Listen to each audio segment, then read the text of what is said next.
Mango Math presents NIM, a pre-algebra game.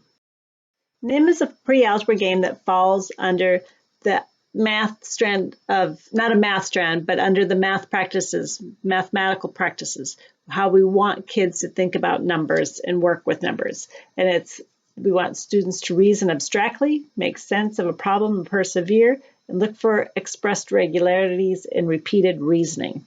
So this is a game in which they're going to be applying those math practices to. The supplies that are provided in the pouch, along with your information sheet and guide, are going to be a bunch of counters. The students will take those out and lay them in, and they'll start with 21 counters because that's what it says in the directions, 21 counters. So each student will take a turn, and they are going to first just play the game a couple of times to see who is the last person left with the counter. The person who has taken out, who has drawn out the last amount, the last counter has taken that last counter, loses the game.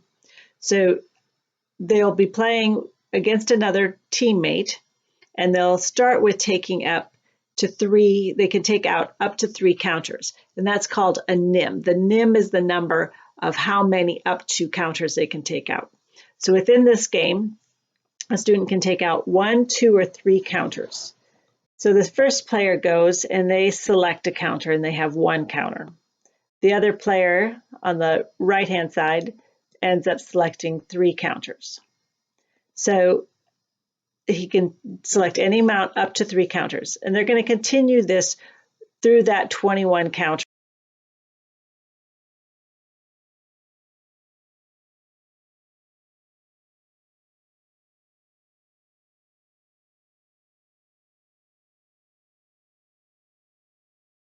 Until they have a bunch of counters in front of them. So now, as you see, we're left with 4 counters down on the bottom, and we've gone through all the counters and we're left with just those 4. Now let's say it's a player on the left-hand side's turn. They can take 1, 2, or 3 counters, but they don't want to be left with one. They don't want to be left with having to take a counter. So their options are, they could take 2 counters.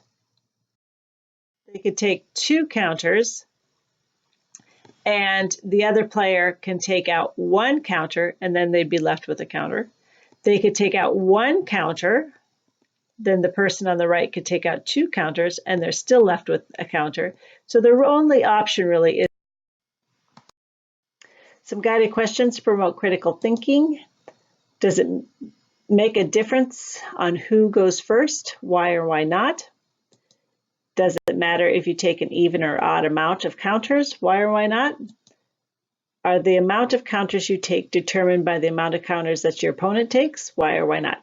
So these are some just questions you want them to use to start thinking about how they can win at the game of NIM every time. So it's a great game. It takes a lot of thought, but it doesn't take much to play it. It takes a lot of thought to figure out how you always win it.